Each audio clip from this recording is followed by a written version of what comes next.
Australia. Good evening, good afternoon, good morning, and welcome to episode 76 of Lifestyle Pirates with me, Big J, and him, Adriano. Hello. So this episode, we're joined by a good friend of mine who is also on the serial networking scene, just like me. He's a father, he's a husband, he's a friend to many, and I guess following his recent journey is a mentor to some. Scott Dredge, welcome. Thanks for having us here today, guys. I'm excited. Thanks for First coming. time doing a podcast, and We're going to have a lot of fun. There's actually not water in that glass, it's just pure neat vodka. Oh, yeah. So mate, excuse the pun. We're going to shoot the breeze. Yep. You're a man in air conditioning. We're going to shoot the breeze. We're going to have some cool conversation. Any others? No, you stole the two that I gave you before the show, Okay, so fair thanks play. for that, mate. Fair play. Appreciate it. But mate, regardless of, I guess, what you do for work, I really wanted just to understand and talk about your journey over the last probably 24 months. yep, Because you've actually recently returned from a trip that's actually fulfilled a lifelong dream of yours, and, Yep. and you've spent 12 months in Antarctica. yeah, that's right, at Casey Station for the Australian Antarctic Division. Yeah. Mm. I mean, look, we want to obviously absolutely get into what the hell it was Absolutely. like over there. But let's just go back, right? Yep. How has it been a lifelong dream? I mean, so you, as a profession, you work in air conditioning. Yep, Yeah. yep. How was Antarctica? Why and how was going to Antarctica? This is going to be fun. Yep. Part of on your bucket list. Well, I've always been in air conditioning. When I finished my HSC, I went straight into the trade.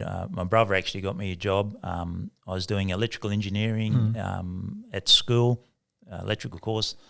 I also love mechanical, and a trade came up for someone that wanted to do electrical engineering, wanted to further their career. This is back in '86, so when computers are just starting. And also, you were like just born, buddy, as well. I was 1 year old, mate. I beg your pardon. and like nuts and bolts. So, I mean, it's common now that every building has, or most buildings have a BMS system, a building management system, which is a computer that controls air conditioning. So I was right there at the forefront, training, going to TAFE, doing my electrical engineering, learning the trades. Really, really involved, cutting edge stuff. But I was doing it for about 4 years, and to be honest, I got bored with computers. I couldn't see the point of it. I'm more of a nuts and bolts sort of fella. So I'd rather got into the trade fixing air conditioners, changing belts, bearings, filters. So that's been my career. And there's a famous movie with Juno, and her father's an air conditioning mechanic. And she says to him one day, Dad, what are you passionate about? And he had the answer, 2 things, heating and cooling. Nice. And that's my motto. I'm passionate about it, yeah. Brilliant. So how did that lead to Antarctica? I've always used a bit of a cash cry. Born and bred in Sydney, Western Sydney lives and breathes in 45 degrees. So I thought to myself, I've got to add a bit to it. So I thought, well, how about I go to Antarctica where you live and breathe in minus 45 degrees? Yeah. See, Antarctica is not a place that I would see a air conditioning technician Well, needed to be like to work in or anything else like that. So I there mustn't can be. hear your brain going. Yeah, there mustn't be a lot of work there for an air conditioning technician. well, that's the irony of it all, is that I'm air conditioning, but it's air conditioning, just not cooling. It's Yeah, I heating as suppose, well. yeah, So the trade is a HVAC. You would have heard that term, which is Yeah, heating, HVAC, yeah. ventilation, air conditioning. So heating, it's all about heating down there. It is so cold. In summer, we get to -5. Sometimes you get up to 3 degrees. Still cold. People can't live in that. In winter, we had -36.5 degrees. Absolutely freezing. So the buildings are always heated to 18 degrees. Mate, positive that's hot. Yeah. Yeah, so the building's got to be heated. So the exact same equipment that I worked on here in Sydney all my life, exact same down there. We had, pumps and boilers and hot water systems and air handling units and fans, and there's kitchen exhaust systems, there's surgeries down there, so they have to be ventilated. They've got HEPA filters, toilet exhaust systems. The buildings are enclosed, so they've got to be ventilated. If you don't have fresh air coming in, people suffocate. So the outside air coming in at -36 degrees has to be heated up. Yeah. And then that air has to be pumped around around all the buildings. Every building is heated. So, and it's an important part. So without it, you can't live down there. Yeah. So what area of Antarctica? Because they signed a treaty where it's owned by a few different people, and Australia owns quite a large section of it. Are you in the Australian section only? Yeah, we're in the Australian section. So down there, Australia has 3 bases. We have Casey, Davis, and Mawson. They also look after Quarry Island as well. Yeah. Yeah, so we have the 3 bases down there, and Casey, it's a bit like Mascot Airport. We got an international airport there. Yeah, wow. So we got an ice runway. It's 700 metres above sea level on 700 metres of ice. Yeah, wow. So international aircrafts can fly in and out of there. So it's a pretty busy base. So that's where I was based at. So a lot of people come and go. I think over summer we had 200 people come and go out of the station. As in workers or tourists? No, workers, all workers, all government employees. Yeah, there's no tourists down on the mainland. You're not allowed to travel there unless you get a permit, are you? You're not allowed to just say, you know what, I'm going to Antarctica. I think you can. You can? Yeah, I think you can get in a boat and sail down there. Yeah. But, if you get in trouble, you're in trouble. Yeah, you're proper in trouble. Yeah, look at Shackleton. He went down there at the wrong time of year, and it took him over a year to get home. Yeah. So I don't. I'm not sure. I'm not 100%. I had my visa and I had my passport, so I was okay. But if you sail down there, you can land anywhere, but. You run the ramification. If you get into trouble, there's no one there to help you. It is just so isolated. So what's done down there? It's research. Well, what else is done down there? That's all I've ever heard that's done at Antarctica. Well, look, research is an important thing. Obviously, I really think, and it's hard to tell. I mean, in the beginning, there's a lot of veterans coming back from the war, so it was probably a good place to send a lot of those guys to get away. It has been a very blokey sort of place where men disappeared for a year and probably got away from their families. But now, times have changed, and women are a super important part of the base down there, have a very critical role. And now it's a place for for everyone to get away from society for a year. If you sounds great. You don't have to be a tradesman. We had store people down there, diesel mechanics, a lot of trades, electricians, plumbers.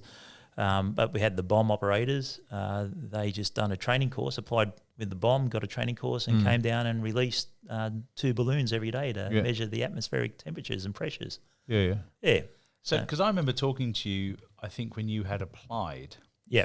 And this isn't just like going and applying for a job. There was quite a strict and rigorous process to go through, wasn't there? Yeah, there is. So how did that work?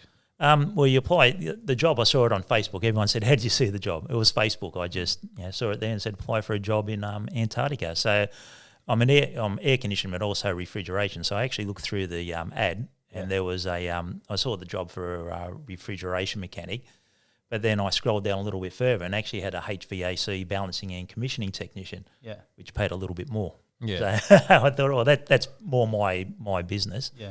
So I applied for that job.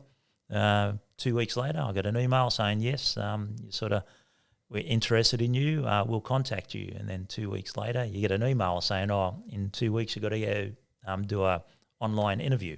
So are you contracted or do you actually work for? Oh, no, we're employed by the government. We're employees of the Australian Antarctic Division, which is part of the environmental warning.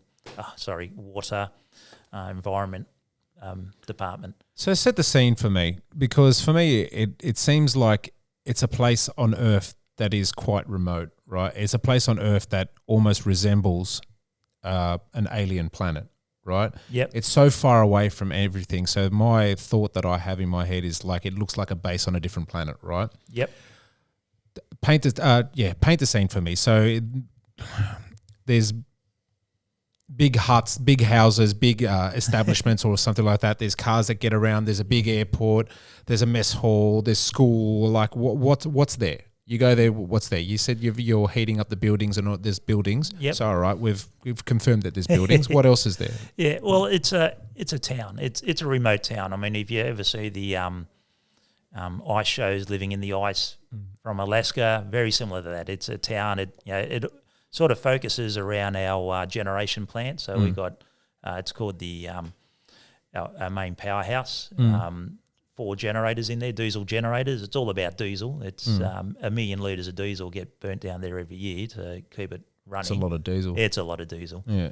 Big tanks. But without it, you can't survive down there.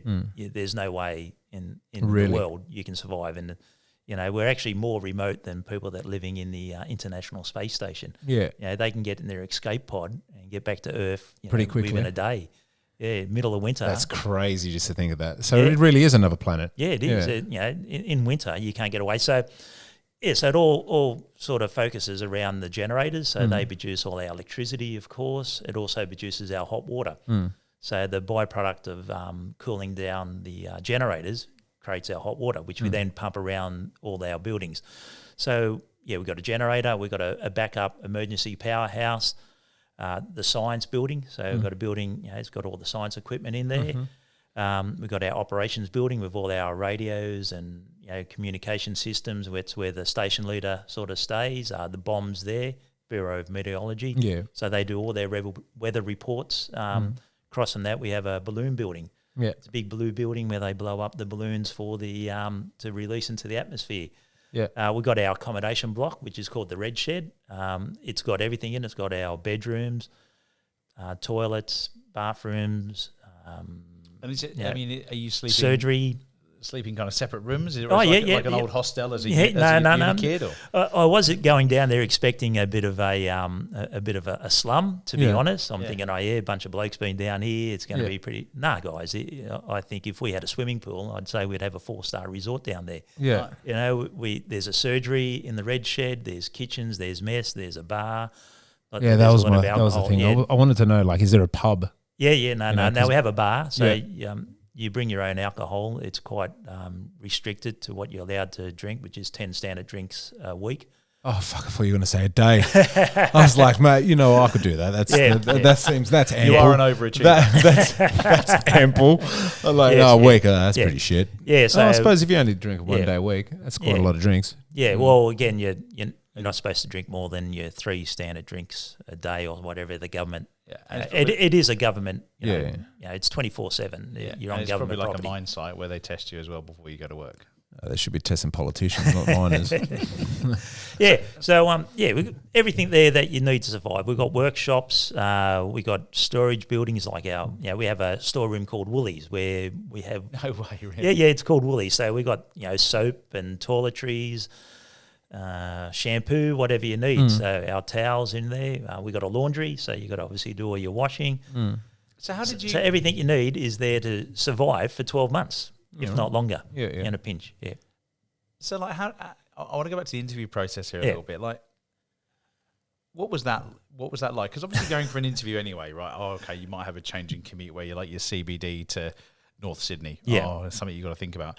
I mean, you've changed your commute massively, right? Yeah. So what's the conversations they're having? Because there's obviously the application curiosity on your side.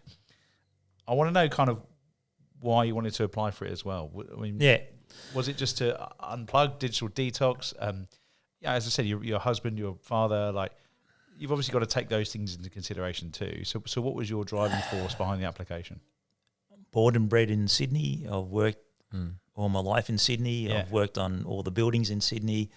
So you literally want to change the I city? literally wanted to change. But obviously I've got a family and I got commitment. So not as if I could just go walk about around the world. Yeah. It would have been nice. But it would have been. I've got responsibilities and, I thought, well, here's to be a paid adventure. I was 54 at the time when I applied. Yeah. What bigger adventure can you have on Earth than going to Antarctica? It's not easy. No. It looks easy, but it's not. Oh, I saw the photos on LinkedIn. Yeah. It looked like you had a ball, but also looked like you were damn cold. Oh, yeah. It's definitely been on one of my things that I've always wanted to do, to go to Antarctica. I've heard so much about it. Going on a super yacht doesn't count. Nah. Yeah. Well, I'm out then, John. So what was the kind of training you had to do to get yourself, to your point, to get used to living here in Sydney? And then was there any training and from a no? Just buy more Kathmandu stuff. All supplied. Supplied. Yeah, happy days. Yeah, all you need's a pair of t-shirts, a couple of pairs of underpants, and short tracky dackies, and you'll survive the whole year. Right. Yeah, some shoes. I mean, I wore Crocs, which when I went down there were out of fashion, and everyone They were picked never on in us. fashion. Sorry, mate. Oh no, never they've in come fashion. back this year. No, so, no, don't you dare. So when the crew came down at the end of last year, everyone had Crocs. It was great. There was only two of us that wore the Crocs, me and the doctor, and we used to get paid out all the time. It should be But banned. everyone came down and everyone had Crocs. Yeah, fantastic, because you got to have slip-on shoes. So when I first went down there, actually, I did take Crocs, but I shipped them down on my UPE, which is your personal equipment, and that wouldn't come down for a couple of months. Yeah. So I just had sneakers. And you're in and out of buildings all the time. And so your boots are on and off, your jackets are on and off, your trousers are on, your thermal gear's on and off all the time. And I was getting ready to cut the heels out of my shoe, out of my sneakers, because I was just sick of putting shoes on and off. And one of the guys said, "Oh, Scott, I've got a spare pair of Crocs. Why don't you have them?" And I've gone, "Great." Luxury. Beggars can't be down there. You just you take it. You share stuff. You share clothes and boots and stuff like that.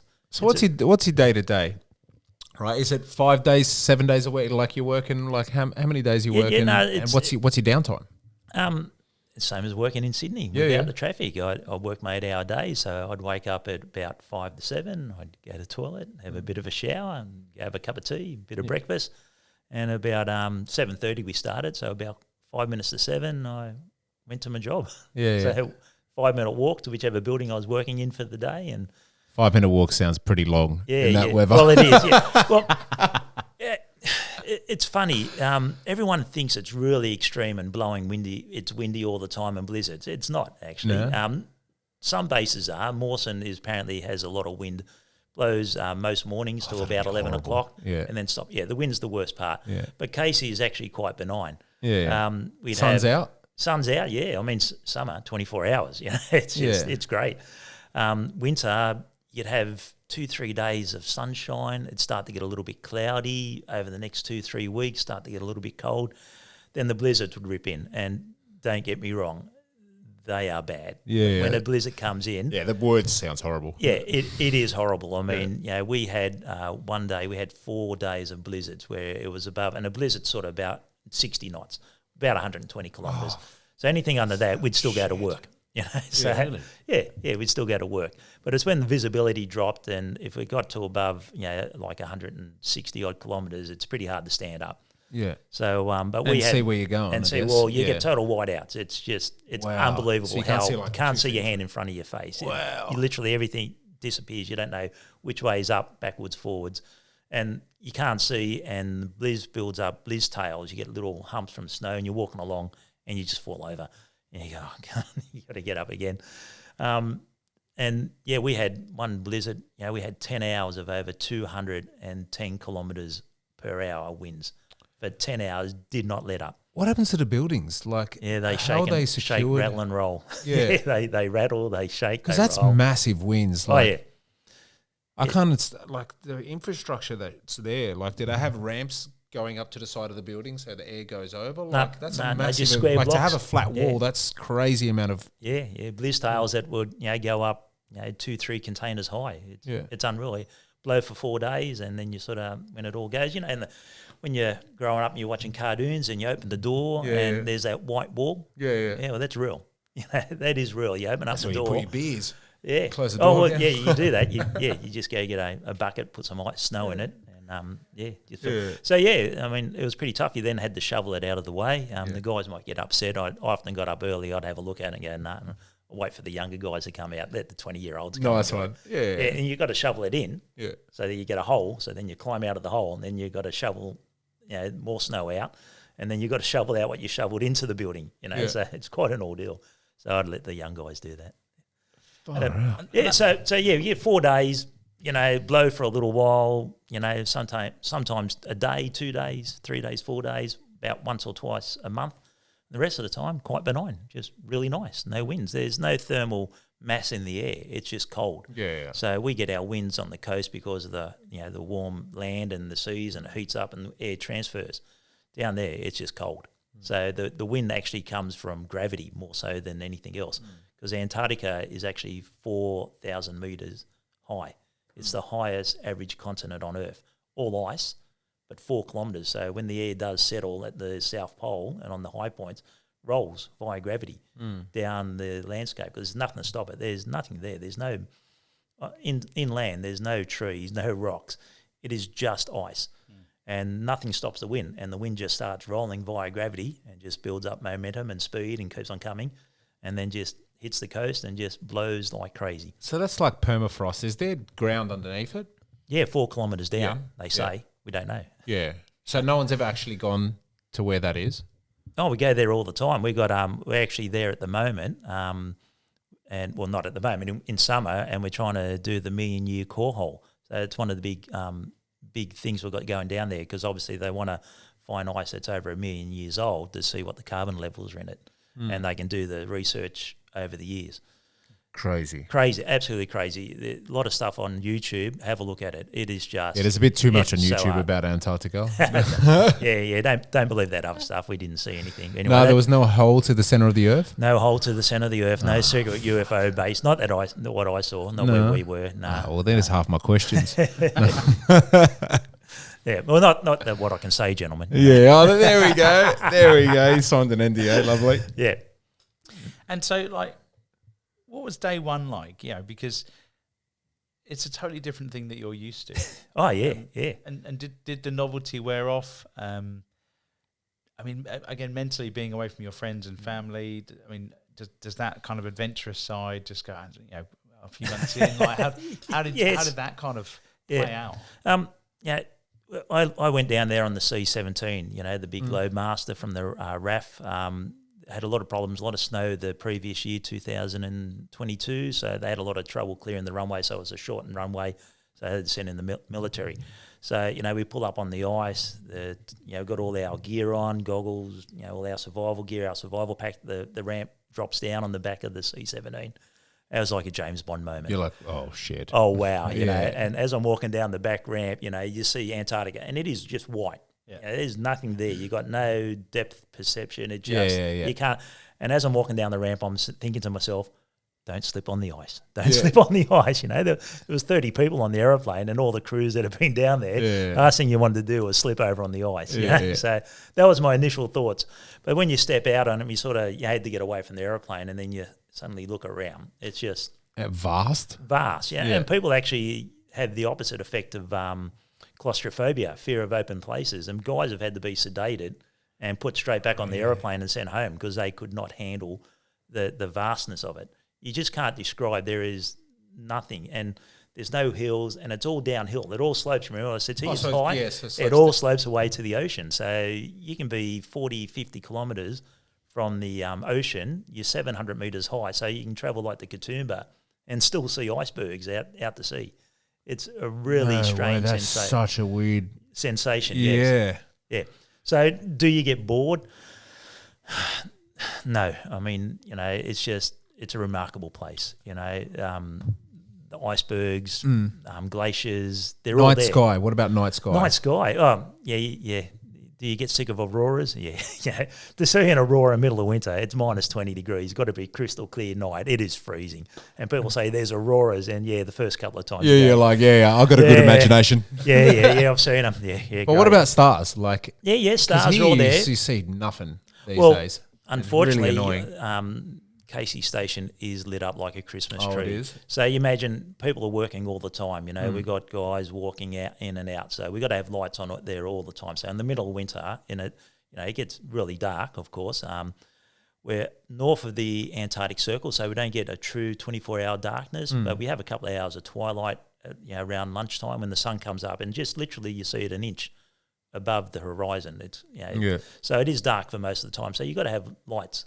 So at the base, you don't see the stars at all. You know, you see a few bright ones like being here in the city. It's lit up like a Christmas tree.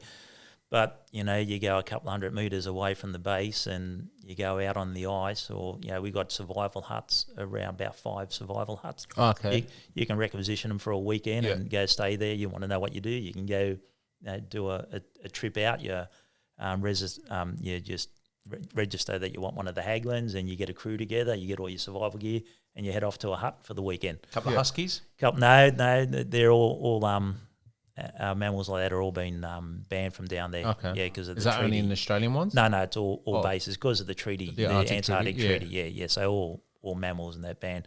There's no flies. There's no mosquitoes. They've been banned as well. Yeah. Well, they can't handle it. Rats. There's nothing down there at all. You get excited if you see a bit of fluff on the ground because you think, oh, is that a fly? Yeah. No, it's just. What about polar bears? Yeah, did you see? Yeah. No polar bears, gentlemen. Penguins ate them all. Penguins? Sorry? There's no polar bears in the south. Penguins ate them all. That's a running joke. Is that the joke? That's the joke. That's a Casey Station joke, mate. Yeah, well, fuck, mate. All right, now I feel like an idiot. It's like polar bears. No polar bears in the South Pole, you dickhead. Nah, there's no penguins in the North Pole. No? No, so there's polar bears in the North Pole and penguins in the South Pole. Okay, so, then, fuck, South Pole is it is then. Yeah. Yeah. We've got Penguins all right. got leopard seals. Yeah. So, they're dangerous? Oh, yeah. They're big. They are big. They're like over a ton, aren't they? Oh, and more, yeah. Far out. And are big. They've got big heads on them. Heads are like that, and the jaws are huge. They're just beasts of animals. And, you wouldn't want one of those grabbing you. Yeah, like the size of a car. Yeah, they're huge. Yeah. So far out. So are they common or? Very territorial. I feel like a kid asking so many of these questions, man. I'm so sorry. Very territorial. The sea leopards, leopard seals, because they feed on the penguins. Yeah. So do they protect their area. So in where Casey is, we had a couple of resident guys, that didn't like anyone else being there. So if someone came along, they'd chase them off, and they patrolled the waters, and just sitting there looking. Quick. Oh yeah, super quick. On land, not probably quick at all, but yeah. Oh yeah, I meant on land because I wanted to know just if I can outrun one. That's all. Well, I didn't want to try it. Okay. Yeah. So so we've got leopard seals. Everything's trying to kill you. Don't get me wrong. So it's just like home. Yeah, the environments. Yeah. There's a bird down there called the skua, and it's the reason you don't see anything dead down there, because the moment something dies or looks like dying, this skua, which is it's a big seagull. It's like the vulture of the South Pole. It will just eat everything, devour everything. And it's how you tell the seasons. It's the first animal to come first, because they disappear 6 months. Everything's gone. Everything except man leaves Antarctica. It is that bad. But the skua is the first one back, and they actually come back and they time the arrival of the Weddell seals, because they come to birth on the sea ice around Casey Station. So they're the first one you see that comes back, and you go, wow, there's a bird. I haven't seen something for 6 months. Yeah. And they eat everything. Well, it's their job to eat. So if a penguin dies, they eat it. After birth, a seal dies, they just eat it. Anyway, so what happens is that when you go for a walk, you're normally walking where things don't go. So the skua just thinks, well, you're about to die. Yeah. And you'll be walking along, and, there's a shadow over you, and you look up, and here's this skua just floating above you on the currents, just sitting there waiting for you to fall over and die. So if you're going to have a sleep, because you go out in the wilderness, you lie down, you have a rest, make sure you wear your goggles. Yeah, how does try and pick your eyes? They'll pick your eyes. That's their job. Seals sleep with one eye open, I think. So they can keep an eye out, and make sure that they don't get pecked. And the seals, like the big elephant seals, they're the same colour as rocks. So that's their camouflage when they're resting on the ground. Did you have any close calls out there? No. I was lucky. I got a bit of frostbite one day. I picked up a minus 15-degree day. I picked up a crowbar to crack a bit of ice.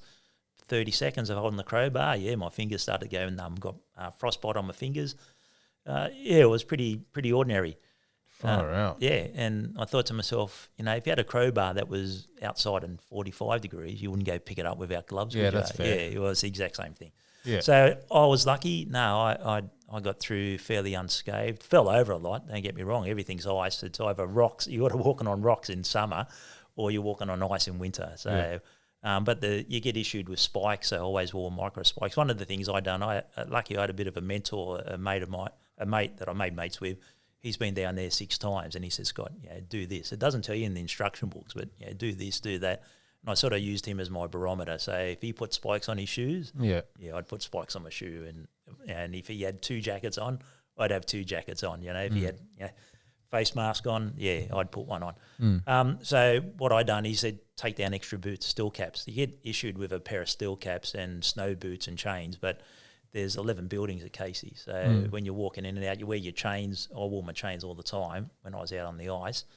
And then each building I got to, I'd take my winter boots off and then put my working boots on. and then walk around the building with that. Is where other guys, I can't be bothered putting chains on, and then they'd be sliding us overhead. So yeah, broken legs, broken arms. We had all sorts of things down there. Yeah, but no, this year, no major. You might have seen, and I can't talk about it, but you would have seen that we did have a major emergency, and one of the expeditioners got taken out, evacuated quite early in the season, and I know the Union gets a bit of a bad press, and the Divs had a bit of a bad press. But the way they looked after this expeditioner, no spence to save this guy, you know, and they, helicopters, the Nuunya, I know it can't get under the Tasman Bridge, but it can smash through ice. I know they're saying that it can't do science at the moment. Yeah, well, it can do the job it was supposed to do, and it came in and smashed through. The ice got about 80 nautical miles from the base. It was the earliest ever evacuation from Antarctica.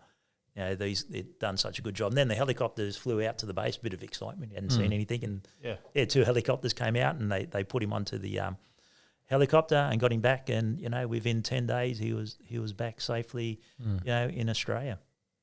And you mentioned earlier on about some of the young boys. What's the demographic there? And I guess you also spoke a little bit about, the balance of male versus female. Yep.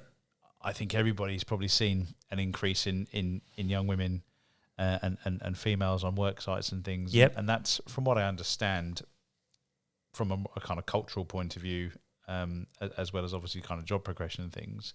What was the vibe down there? Look, it was great. Unfortunately, over summer, lots young scientists coming in and out. They come in for a week, they do their experiments, and then they get on an aeroplane and fly out. So you didn't really get to know them, but you talk to them, and they'll coming and go. Say that the base has over summer has about 125, and we had 200 people. So there was quite a turnover of people coming in and out. Winter was only 35, so I think we had 5 females on base: a doctor, store person, one of the plant operators, chef. We had a chef. So I suppose it softened the base a bit, instead of being this, I suppose you have fears and everyone says, geez, it's going to be tough down there, going to be all these blokes. But, with the, I don't want to use the word woke, but, with the more equal society, a lot of training going into it, how to, and a bit hard, 55-year-old man, I'm old school, it's where, so a lot of training to work with young women, do's and don'ts. And, so the Div was really good on training everyone how to sort of, live and work together. The young guys, obviously, I think with social media and all that, much better relationship with women, much more easier, more free flowing. Older generation, let's be, for my generation, scared. They were foreign species, scared to talk to girls. Girls sat over there, boys sat over there at school. That was sort of how it was back then, But now much more fluid. And I really enjoyed their relationships and how they could work together. But, demographics, 67, I think you can be 70. You can apply for a job in Antarctica with the Div. You got to have a bit of experience. So I think our youngest guy Mitch was about 21 or 2. So, and everything in between, So, it was good. And they all had similar kind of aspiration to yourself, or it's just want to do something different, or say, because I had a lot of mates that did the mining, the fly in, fly out into WA. Yeah. And they were up in Queensland, but they were like, we'll go and kill it and earn some money for next few years and be on some good coin, and that'll set us up. Like, was it that kind of mentality for the younger people, or was it more actually the experience? The experience, guys. It's not about the money. It's government, so it doesn't pay. It pays okay. Don't get me wrong. If you save, if you've got no rent or nothing, no one back home, you'll save up a good bit of money for that year. Not as much as the mines, but in the same way, you don't spend anything. Everything's provided, all food, all clothing, except for your personal stuff. Imagine how much you'd save if you were limited to 10 units of alcohol a week. I knew you were going to know that. And me as well. It'll be 10 Barolos, mate. Well, you spend $1,000 on grog, your Netflix subscription, KO, Oh, there's a reach? Yeah. What's the internet speed, actually? Well, the div has, and this is really unusual because we do have a big satellite dish down there, and you see a satellite point up into the air and looking at, not down there, it points at the horizon. So these geostationary satellites for Australia that are over the equator are about 2 inches above the horizon. Yeah, right. So a long way away and quite low. So really hard to get a signal. So the div, the broadband's quite low, maybe 60 or 70. I don't even think it's that. Might be 20 megabytes or something, and not a lot of data, and it's government. But Starlink, it's not Elon Musk. I'll give him a plug. Yeah, it's Starlink. Oh yeah, no. We use the Australian, Telstra ones or whatever they are, the geostationary. That's what the government uses because it's a government. But you got your own Starlink. Yeah, someone took a Starlink. Yeah, Starlink's fantastic. Oh man, yeah. So we, bit intermittent because the satellites won't really go over the South Pole, but you'd sit there and you'd wait for if you wanted to download a movie, you'd wait. We got a connection. 200 meg. Yeah, 200 meg, mate. Yeah, it's so good. Absolutely brilliant. So I think while we're down there, the signal got better. So I think maybe Elon would see that, Casey Station was using a bit more, so he might have sent a few more satellites over nice there. one. So no, modern communication, FaceTime, talking to the family. You talk to them every day if you wanted to. It's it's not about once upon a time it was about getting away. Everything had to be via the radio and. But no, not now. Modern technology, we all carried our phones around with us, surfing the web and doing what you do. Yeah, it's true. Eh? There's no real getting away anymore. I was reading this thing today. It's like before when you used to go out, you went out in the morning and then you came back in the evening, right? And then that time you were just saying, I'm going out. Whereas now we've never been more connected and more like contactable than ever, So even when you go into places like Antarctica, you can still get someone that can FaceTime you, call you or anything anytime. It's crazy. Talking about mess halls and stuff like that, did they have like pool tables and dart communal? boards, yeah, table tennis, air hockey, jigsaw puzzles, library, Daytona. No, the video game Daytona. Yeah. Some guys took Xbox down there. Yeah. I like those guys. Huge. Got a picture theatre. So it's 20, 30 people. Yeah, so thousands of movies, all the movie series, all on the server there for you, which you could link to your room. So you could have your computer. I had a big TV in my room and hooked up to my computer and go onto the server, find a movie to watch. How does all of those things get there? Like it all come on the plane, or do like larger items come on a boat? Like Yeah. Well, we have a boat. So Casey gets a boat once a year. So a big ship comes in. Well, two. We get like last year was two because of the Union was out with engine trouble. It's a brand new ship. These things happen. So we had two ships this year. We had a fuel ship come in, and then we had fuel would have to come on a ship for sure. So it's 1 million litres. 36 hours of pumping, non-stop once a ship. Is the port far from the base? No port. There's a pipe. Yeah, that's what I was wondering. So it runs a pipe over, flexible pipe over the water. So the ship has a big, tank, fuel pump. Hose, pump hose. That must be quite a spectacle. It was. It was really good, and it was 36 hours of just continuous pumping. So obviously environmental. Last thing we want's a leak down there. Yeah, so the lines are 24/7 manned and walking up and down. I think we had like 6-hour shifts, 4 shifts a day. So do you guys all share that load, or would they have separate fluid mechanics or something that work on those? No. Normally the diesel mechanics would set all the lines up, but then everyone chips. Everyone does. We got to carry food. Yeah. If you don't go shopping, you don't bring the food back. You don't eat. Yeah. So no, we all. So a lot of shared roles. A lot of shared roles. Always. The old conga line. You know what I mean. So when you're unloading the stuff, you'd all get in the line and pass from parcel to parcel and. A big team effort. It seems like it is a rural sort of community where everyone does their bit. A bit. Everyone does their bit. Yeah, it sounds lovely. It is. That is actually a community like that still. And you're dependent. You're watching on everyone. Because something goes wrong. It's a big issue. How's the gossip circulate? Gossip is good. Yeah, I bet. Yeah. Yeah. And so what was your kind of cadence in terms of keeping up to date with your family and mates? Well, what I tried to do each night, ring a different person, and maybe just for half an hour, just say hello. So, my daughter, 2 daughters, my son, the wife. So there's 4 nights a week taken up. 2 brothers. So there's another 2 nights taken up, and then the third night I'd pick a different friend. And just keep in touch, send pictures. Just talk for half an hour or so, or 15 minutes.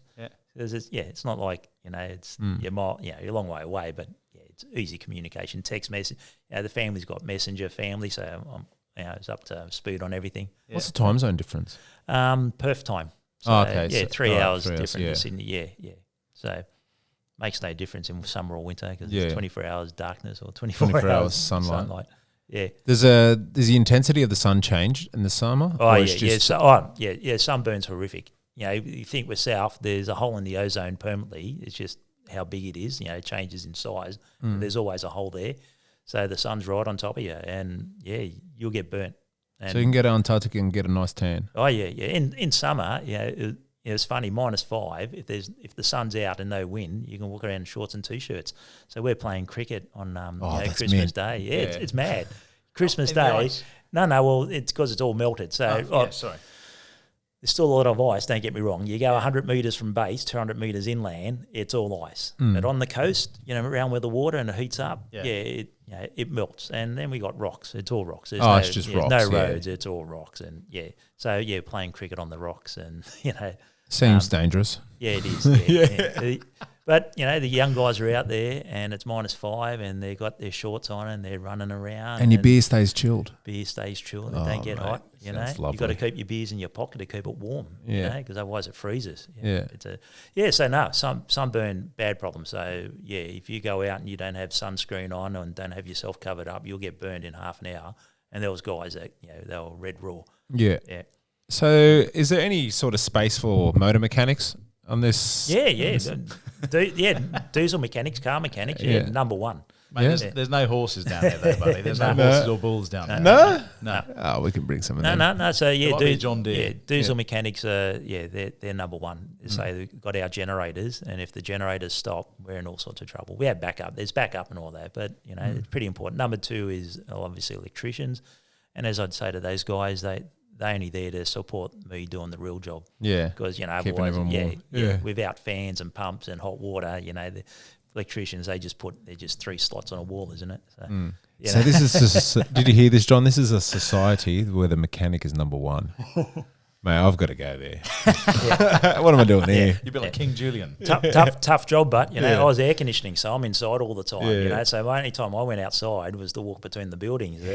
Mate, your knuckles cracking spanners. The diesel mechanics, man, grumpy bastards. Oh yeah, they had to be out in the cold and -15. We had Hyman Nelson as like a big heater. Cars would freeze up rock solid, so you'd have to put this heater on it and open up the bonnet and defrost it all and have this just pumping hot air into it. All the machines would come in from the snow and we go into the workshop. It was all heated, floor was heated, really nice, but solid blocks of ice and snow would all melt and so big doors open when it was -20. It wasn't pleasant. No. So they have a tough job. And with the power station, even when we're getting 200-kilometre winds, we have a blizz line between the buildings, zero visibility. The diesels had to go out. So what, you had to hold this line and walk? Yep, clip onto the... Well, you couldn't walk. You can't stand up in 200-kilometre winds. So what do you got to do? Crawl, yeah. Oh, mate, that sounds shit. So 100 metres, maybe, I think it's about 100 metres. 100 metres? Yeah, it'd take you 40 minutes. Because in that condition, because you can't stand up. You got 2 guys have got to go out. Well, they're not getting paid enough. No. So I had a nice job. I just and when because there was 11 buildings and I had to go from building to building. So what I done is that I was smart. The red shed, middle of winter. I said, I'll commission and balance all the air and everything in this shed over winter. So you never didn't have to leave the building for a month. What, mate? 200 IQ strat right there. Yeah. But no, it just. It is a community, and like everything, some got on, some didn't. And one of the big things with the div, and maybe society should look at this a little bit more. You don't have to like everyone. You don't have to be everyone's friends, but you have to be polite and kind to everyone. Yeah. And that's what I really took out of the div. Just where's the div? Oh, the division. So it's the Australian Antarctic Division. Gotcha. So it was div. Yeah, sorry. Anyway. Yeah. So it's a shame that we can't do a little bit more of that in society. We don't have to like everyone. We don't have to agree with everyone. But, geez, let's just be nice to everyone, eh? We were Just close. polite and curt, we, yeah. we were close in COVID, but we seem to have forgotten. Yeah, I've seen the forgotten about it. Yeah, The Sydney 2-second rule is back. They're just walking across the road. Yeah, we've forgotten in the CBD how traffic lights work. I mean, I don't know if they've changed over the years, but it doesn't really matter what colour it is. You just keep walk walking. anyway. Yeah. What do you mean we've forgotten? Yeah. So I was being sorry. sarcastic. Yeah. So I was lucky with that because I mean, sort of the last bit of COVID, I was training and things were just starting to get back to normal, and then we're down there for a year. So a lot of all this bit of a shock coming back, and been a bit hard that way. I mean, what was it like? I guess what was it like when you were there, not to see your wife and family every day? And then I guess the backup was, what was it like, kind of coming back and reconnecting? Yeah, well, at first it's quite exciting. You know what I mean? There's so much happening. You go down to Hobart and you go to the division. You got new buildings, new people. You're learning new equipment. You're doing. I missed out on. I got there a bit late for numerous reasons. But guys, they go do a week survival training where they do a bit of rope and abseiling and rescuing and stuff like that. And then you get your equipment, you suit up, you got to package all your stuff. You get to take down. Because I'd done a winter, you could take 250 kilos worth of gear. That's your allotment. I didn't. I took about 100 kilos, mostly alcohol. Nice. So the first couple of months really, really good. Because so many things are happening. So it's sort of you got a mental note: call up the family. But when the summers leave and the base goes from 120 and people coming and going down to 35, and it's like that. Last boat goes, and bang, you're there for 6 months. There's no getting off the continent.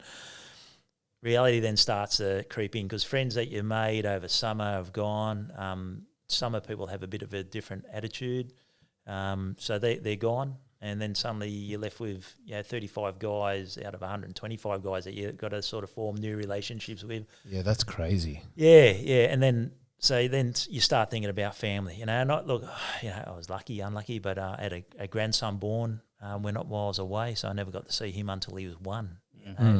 That was tough.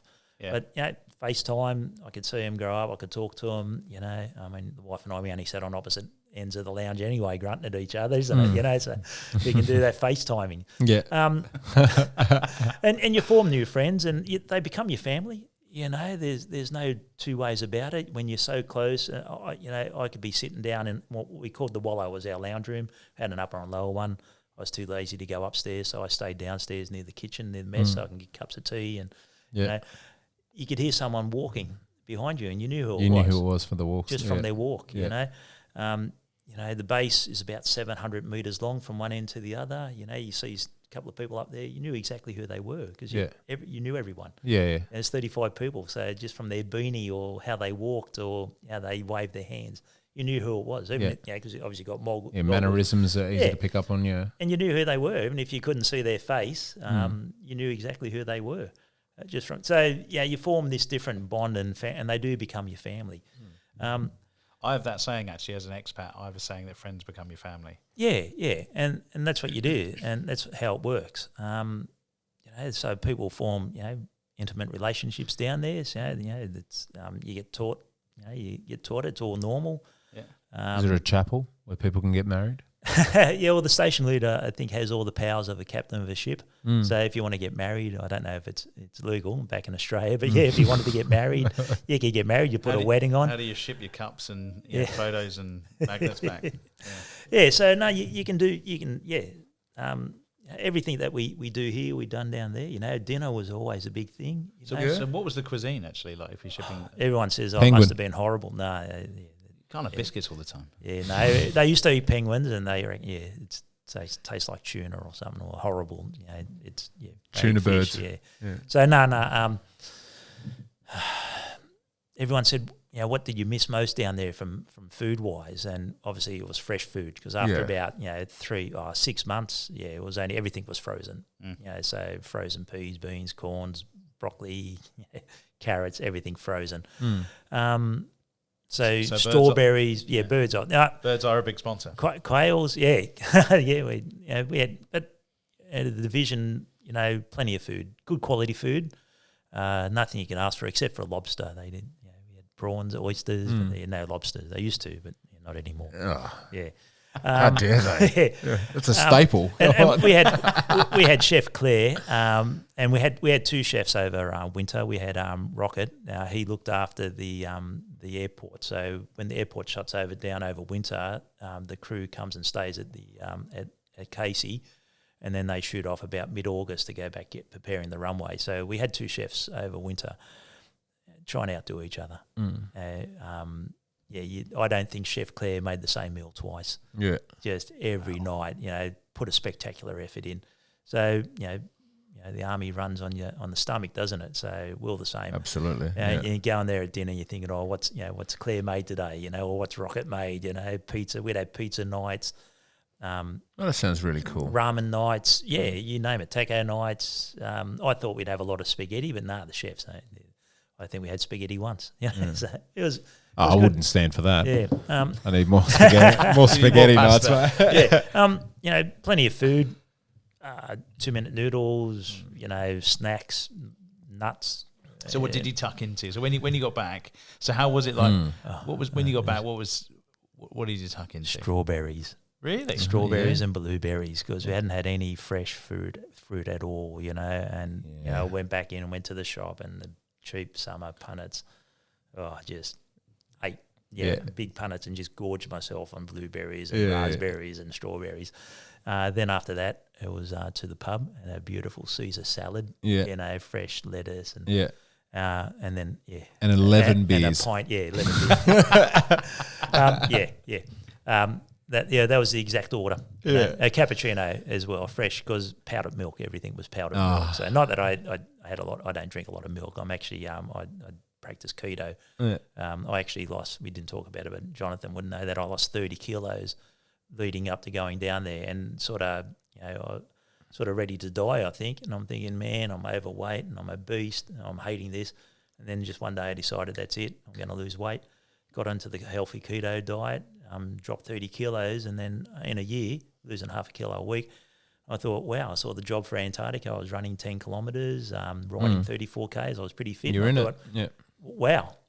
Here I was thinking life could have been over, and, not wanting to get out of bed. And, wow, here I am in Antarctica. Yeah. So, that's never too late, guys. Never too late. Man, that's fantastic that you had that realisation and got the opportunity to do something like this as well. So tell me, keto, are you still on it? Oh, yeah. And how are you finding it? Oh, I love it. Yeah? Just, It's one you can have just pork scratchings and stuff all the time, can't you? All the stuff. You think back to what your grandparents and great-parents used to eat. That's all the diet is, really, meat and 3 veggies. How's that in Antarctica, like to hit a keto diet? Do they cater to that? No. A lot of people don't really know what it was. I did have a talk to the chef beforehand. She just made sure every night that, there was... tub of lard for you on the side. Something like, cauliflower, broccoli. We did have a lot of sauerkraut down there, which no one ate, but I loved it. I like sauerkraut. So I really just... I controlled my diet. Why some people started putting a bit of weight on, and you would. Yeah, you do, because there's no shortage of food, and in the training courses, food is the first line of defence. So everyone thinks that's carbohydrates and rice. Where, no, I said a bit of bacon and eggs. Yeah, 3 gyms. Yeah, nice. Yeah. So we built it was a bit of our success down there over winter. We got the Cub as the Casey Utility Building. We got the gym up and running. Been trying to build this thing for 10 years. Nothing happens quickly. Really? You only get a summer period to build things, pouring concrete and all that. Took years to get it built. Changes and all that. It's our new sewage plant was down there. Really good, top-notch sewage plant. Yeah. So, food. What an achievement. No issue, 10 years they couldn't do it. Yeah. You guys came down. Yeah, we came and finally finished off. Yeah, we got the ticket approval, so it was good. So gyms, cross country skiing. There's plenty of skis down there if you want. Yeah, I'd imagine there'll be a lot of that. Yeah. Snow boots. The big, tennis rackets you put on your feet, and you want to go walking across the snow, you can. Yeah. What were some of the things you learnt about you? Yeah, that's fair. That's a good question. Yes, what did I learn about me is that, here in Sydney, I'd get up, I'd go to work, I'd come home, I'd have dinner, watch a bit of TV, I'd go to bed, maybe read a book or something. do that 5 days a week. On the weekend, do my chores, mow the lawn. Maybe once a month, I'd go away. Well, guess what? Doesn't matter where you go, you can't change who or what you are. And that was me. I went down there and, I went to work, done my 8 hours. I came back, I'd watch a bit of TV and have dinner, go to bed, do that 5 days a week. On the week, Saturdays, you do your chores. You got to do your washing and your cleaning. We all had a roster where we cleaned up part of the building, so it kept it nice and clean. And then once a month, I'd go away for the weekend. I'd say, I'll go out to this hut, or I'll go to that hut, and So you're very much a creature of habit. Yes. I said that to the doctor. I said, sort of, Doc Sophie down there, 35 years of doing the same thing. Put me in a different place, I still seem to be doing the same thing. Yeah. But I think we all are creatures of habit, aren't we? Yeah. I agree. I am 100%. I need my routine. Otherwise, I just feel sort of disconnected from who I am, I guess. And so have you kept in contact with any of the people? Yeah. Were they all from Sydney or were they all from around Australia? No. Most of them, a lot from Melbourne. And people from Melbourne down Yeah, I suppose Sydney, the weather's similar. Yeah. Yes. Antarctica's weather's better, I think. Yeah. Probably. A lot of Tasmanian, but people from, Alice Springs and Darwin. Wow, and Alice Springs. Alice Springs, yeah. Brendan, one of our IT guys, really good guy. I like him, talk to him a lot. But yeah, we keep in touch, some more than others. I mean, obviously, a lot of single people go down and a lot of people that have been there long term. Guys have been down there 6 times, 10 times. Rocket was 10. Mate of mine, a good mate down there, Ray, he's been down there 6 times. Big sacrifice. You can't maintain a family being away because it is a 2-year process. Although you're down there for a year, it's a 2-year process. So a lot of the single people, I think, keep closer because they don't have that family bonds and that.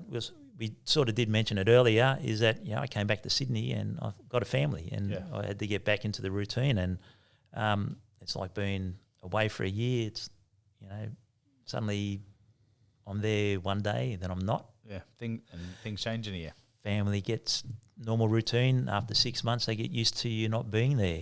I call it, the mourning period. I could tell it on the phone. I said to the wife, I know how long you guys will miss me after I'm dead. 6 months, 7 months, and it was like they just got on with their lives, and Dad wasn't involved anymore. Yeah. So that was hard. So coming back and then stepping back into it after being away for 12 months. They tell you, the div. They have psychiatrists and they tell you the do's and don'ts. And when you come back, the same thing they tell you when you're going down and when you come back. Don't do this, don't do that, don't say this, don't say that. And, unfortunately, I think I said everything wrong. Everything they told me not to say, I said. It was tough. Tough coming back and suddenly, the spot that I sat in, my wife sat in that, where I hung my towel. My wife now hangs a towel there. Yeah. Where I sit at the dining room table, that's now where my wife sits. I couldn't have done it without Paula, and I haven't mentioned Paula. Without her and without her support, I couldn't have done it. But she sacrificed a lot as well. No two ways about it. But what I realised is I was a hog at home. I took all the good spots. Yeah, I took the best spot on the lounge. Sounds like it. Lounge, sofa, dining. Yeah, even where I hung my towel, I took the easy spots. Where I put my clothes, I took the easy spots. So I was sort of, trying to be a little bit more mindful about that. And my lovely wife, she always done my ironing and cooking and cleaning and all that. I just said I had to go out. I went to work. I didn't have to. Old school guys, Yeah. Different now. I mean, down there, if I left the coffee cup there, no one would pick it up for you. Yeah. Hey, Scott, pick your coffee cup up and go wash it. Yeah. You got to do all your own washing. You got to pick up after yourself. You spill something, no one's going to pick it up for you. You got to pick it up. If you're hungry, you're going to go get something to eat. Yeah. So that was you want to talk about what I learnt? Yeah, I'm a much more independent person now and much more appreciative of my wife. And I tried to explain to them when I was down there, they said, Scott, do you cook? I said, well, no, my wife always cooked. I packed the dishwashers, guys. That was about it. That was I'm out now. Yeah. You're pretty good at cooking, mate. The cooking side of things. Yeah. But I guess, and that's such a massive thing to talk about. I mean, so have you carried that on? Because I can imagine when you've got a sense of that independence in an extreme environment like you have, to come back and just go back to normal, I don't think that's kind of in your makeup. So have you kind of continued a bit of that, or yeah, I have. have you got your arse groove back on the sofa? No. I share the sofa spot now. Yeah, nice. I took back my spot at the dining room table because I can watch TV. Yeah. No, I'm trying to do a lot more cleaning because you get into the routine. You got a station, 35 people. Everyone's working. Everyone's got a job to do to keep this building maintained and keep it all running. And I've taken that mindset back at home. Yeah. It takes a lot to look after a house, and when you come back, they say to you, don't say anything about if the house is dirty or the lawns are long or whatever. Just get in and just get back into the routine and start doing it, which was hard. Yeah. So I've been able to keep that all going. Yeah. That must have been a big sort of shock coming back because, for lack of a better term, it's almost like, you mentioned that there was the mourning period is like 6 months or something like that. It's almost like you've come back from the dead. Yes, exactly. You haven't been around for a long time and then you've come back. And then, as John mentioned, people have sort of changed their routine or, they've not moved on, but like they've got their own sort of thing that they're doing. And now... a TV Thank you for the background music as well. And so coming back into that, you mentioned, psychiatrists have told you don't say this, don't say that, because, I suppose it's a shock for them as well. You come back and it's like, oh, no, don't do that. It's like, no, wait a minute. You haven't been around for a year, like this is the way I do this now, So, coming to terms with that must have been super difficult or like very steep learning curve. Yeah, it was probably the toughest thing that, and it took me a good couple of months to sort of just feel comfortable in my own house again. Yeah. Months, yeah. It's funny. Everything's big down there. So it's all commercial. Frying pans commercial. Washing machines commercial. Dryers are commercial. Doors are commercial. Yeah. Everything's big and heavy, You come back home, it's claustrophobic. Yeah. And it's like I've walked into my daughter's toy house, I go to lift up the lid of the washing machine and it felt like that big, It's where I'm used to, Yeah, huge. You go to pick a frying pan up. I'm used to big, heavy industrial ones. Everything, the rooms, small, claustrophobic, just sitting in cars and traffic and buildings and trees around you, claustrophobic. And I really, really struggled with that. Walking, everyone wants to see you. You go into our first time when we went back to our social networking, I walk into a room with 50 people and I'm going, oh. Yeah, that was my village a couple of months ago. Yeah. And I'm going, oh, wow, there's more people here and there's more people I've seen in one spot in 12 months. And it took me a long time and they don't really talk about that. But, I'd walk outside and I can see for kilometres every time. I look every way. You can see 30 kilometres, 20 kilometres, see icebergs. And then suddenly you sit in a car doing 120 kilometres, down the tunnel. You go, oh my God, what am I doing here? And for the first couple of months, if they would have said, Scott, you want to go back to Antarctica? I'd go, yeah. Yeah. In a heartbeat. Oh, for sure. I wouldn't even hesitate. Now, do I need to go down there again? Nah. It's almost like you institutionalised when you came back. Yes, yes. And I suppose with criminals that have been in jail for a long time, even a year, I can see the advantage of weekend release. Yeah. Slowly, they give you a chance, you think about it, we're in a community and then 6 hours, 3 hours from our base to the airport, and then it's 3 hours flying back to the mainland, to Hobart. 6 hours you're ripped from this sheltered little world where everyone's got your back and everyone. You walk down the street, you know who it is. You're not prepared for that. Suddenly there's people you don't know, and they're everywhere. Everywhere. Yeah. And it sounds very similar to almost like PTSD for people in the military, because you've gone from a day of 99.9% of your day is scheduled and regimented and you're told what to do. Yeah. To then when you leave, right, 99.9% of your day you're free and open to do what you want to do. Do whatever you want. And people aren't used to that. Nah. And that's without the seasoning and the experiences of going to war and all that kind of stuff. So I can imagine it's not too dissimilar, just that experience of, well, what do I do now? Oh, there's a building. Oh, there's a car in front of me. Oh, there's someone running across the road. Oh, Jesus, you've not been there for a absolutely. while. I can just go to the beach. I don't have to get permission. I don't have to fill out a form to go away for the weekend. they talked about choices, because down there you didn't have to make any choices because everything was done for you. You just, you go to dinner, there's 3 different meals. You choose one of 3. The wife said to me first day, what do you want for dinner? And I go, I don't know. I haven't had to make a decision about that for a long time. Yeah, right. Yes. Something as small as that is a shock. As small as that is a shock. Crazy. Yeah, absolutely unreal. So that was, that year. And so, now they said, would you go back down there? I go, nah, I don't want to risk what I've got here. The wife, the family, the kids, everything I got here is so much more than what, is elsewhere. But glad you did it. There's no way I'd ever say I hated going down there. I absolutely loved every single second of it. Did you journal? Yes, I wrote a journal every single day. There was a couple of times where for a week it was Groundhog Day. Just the same routine, especially in winter. It's just so dark and cold and miserable. You don't want to leave the base and you don't want to leave your room. I did write a journal. That's nice to read the grandchild. Yes, When they're ready. Yeah, when they're ready. I might put it into a book one day. I don't know how exciting it'll be, but I thought I'll give myself 6 months to settle down and go back and read, because, writing in the journal, I'm not a great writer, but 2-3 pages, it takes an hour every night. So you sort of had to cut down on things you wrote about, So I made a lot of notes. So it's still semi-fresh in my mind. I'd like to go back and say, well, hey, I can start. I've got a lifetime now to put it into a book maybe, Yeah. Has it changed the way that you perhaps approached doing things? So you mentioned earlier on, you were kind of Aussie guy and worker and old school and all that. You kind of labelling yourself. But has it kind of changed?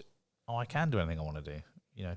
I'm in my 50s. Yeah, but I'm just only here in Antarctica. I can do anything I want to do. And yes, yeah, kind of giving you a bit of a reinvigoration, or Yeah, well, it has. I did have a serious car accident when I was 18, so I'm not the most stable person on my feet. I'm not not 100%. I've got a lot of scars and a lot of damage, a lot of nerve damage to my legs. I never thought I'd be able to get down there, But I get down there and I'm talking to a guy. He's got half a foot, He lost a foot in a boating accident, and a bit older than me, and he's getting around fine, So don't. If you want to go to Antarctica, there's plenty of jobs there, just not for tradesmen. There's all sorts of jobs for people down there. And it doesn't matter your health, as long as you're reasonably healthy, go, do it. And yes, in my head, right now, I'm just happy to be home and be in Australia and see trees and be with my family, because that's what I really enjoy now. I've got a grandson that I hadn't seen, never held for a year, and then to hold him, and now I'm getting to form bonds with him. Yeah, I've got another grandson, Oscar. He's 6. He was my best bud. Up till 5. Yeah, just didn't see him for a year, and reforming my bond with him. So all that's great. Yeah, what's next for me? That I don't know. I've got I'm like everyone. I've got bills to pay and mortgages to pay and family to support. So there's probably no great adventure on my books at the moment. I was quite an adventurous person, but I've got that the spirit and the will to keep on living, knowing that there's more to more to life than just and I'm sure there's a lot of gentlemen out there. You think, Groundhog Day, get up, go to work, come home, no one appreciates me. Shake it up a bit. Get fit. Absolutely. Give up the carbs, guys. I'm telling you. Never. Give up sugar. You're talking to an Italian. If you're fit and you're running around and you want to run 10 kilometres every day, eat all the carbs you want. But if you want to sit there and watch TV and do little and go down the pub and have a couple of beers, just give up carbs. It's what makes it. It's what cows eat grass, and cows get fat. Think about it. So what do we eat? We eat grass. Wheat, rice. Pasta, sugar, corn. They're all rices. They're all grasses. They're all a grass. And you eat it, you just get fat. If you're not burning that energy off, so you eat fat, high protein, moderate vegetables. Stay clear. I don't eat any processed food anymore. I hate it. I don't like it. It's too salty. It's too sugary for me. Yeah, fair enough. And I've maintained my weight. I've put a little bit of weight back on because, again, when your wife serves you up a meal, don't say, I don't eat that. Just eat it. And slowly, hey, honey, I don't like there's a secret to long marriage right there. Yeah, compromise. Yeah, or yours. Yeah. So actually, out of interest, did you lose the weight to do Antarctica, or did losing the weight then give you the confidence to go, I can do whatever I want to do now? Exactly. Yeah. So the second one. It's the second So one. by Yeah, I lost the losing weight. 30 kgs, you went, actually, if I can do that, Yeah, I can can do whatever I want. Yeah, I can run 10 Ks. I can ride a bike for 30 Ks. You know, I'm not going to die tomorrow, you know, of a heart attack. Let's go do it. Let's get in and give it a go. And I applied for the job. I didn't think I'd get it. Now, I had a car accident. I got metal plates and pins in me, and I've had plenty of surgeries. Told all the div. It's not like it used to be in the old days. Yeah. I got through it all and, you know, passed all the blood tests and off I went. You know? So don't let that scare you, that's for sure, you know. Just get out there and do it, you know. So the next big one, what do I want to do? I've always, you know, wanted to get the base camp of Everest. Everest. I got no want to climb Everest, but I do want to see Everest. So that's probably what I'm looking at, my next big adventure. It's just trying to convince the wife to come with us, you know, because that's, you know, the hard one, the family and all that. I don't want to do it by myself. That's the hard thing. I want to do it with her and trying to get her to be a little Make bit sure more you convince adventurous. her. Yeah. I've got friends that are just literally, they're still over there now. They just did it. They said it was absolutely amazing. You know, and they did it with, one of them did it with their mother. Yep. So older lady, and she did it with ease. So, you know, it's one of those things, you know, once in a lifetime experience. So it's got to be done. You don't have to go to Summit. Seems a bit stupid. Yes, a lot of people die up there, you know, come on, let's be honest. So yeah, exactly. No, base camp's good enough. Absolutely. Yeah, and you don't have to go to the South Pole, you know, you just get to Antarctica, you know. Or just try something new. Try something new. Try run a kilometre or something. So yeah, and that's how I started. 10, John. Yeah, well, I started when I was losing the weight. You know, I was 116, 117 kilos. I'm about 88 at the moment. I couldn't walk 100 metres. You know, my feet were killing me. And then I realised if I walk 100 metres out, well, I'm actually walking 200 metres because I had to get back home. Exactly. You know? And then eventually, you know, I'm running 10 Ks, and it was, you know, I had COVID, the lockdown, the last one, you know, and I was 95 kilos. I lost all the weight. I was feeling good. I had a lot of energy. Had 3 months off thanks to the government. You know? So I took advantage of it. Why people maybe ate too much and got fat. I said, no, I'm going to use this to get fit. The government's given us a bit of a handout here. Give me $750 to stay at home. I'm going to go get fit and use it. And that's what I've done. Started with a 100-metre walk and ended up with, you know, easily running 10K. It's not super fast, guys. Don't get me wrong. But a 30K bike ride each day. I would have gone for a swim, but the pools are shut down because of COVID. Yeah, so do it. Brilliant. Don't give up. Don't quit. Well, mate, that's a great way to end the episode. If people want to reach out, learn more about Antarctica, connect with you, what's the best way to get hold of you? LinkedIn? Yeah, LinkedIn. I'm on LinkedIn.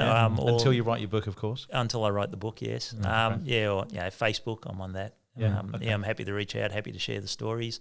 That's nice. I've got 365 days of them, guys, to tell. You know. Well, perfect. Mate, I think you're an inspiration, and I've used the word you're going to be a mentor for some, because I think there's going to be a lot of people that want to learn from you, the outlook, your journey, both kind of from a wellness side, mental side, but you know, from what you've done, I think it's been fantastic. So really appreciate you coming on the show, sharing the story, and mate, no doubt I'll see you for Brekkie soon. Yeah, thank you very much. Yeah, thanks for having us here, guys. I really enjoyed it.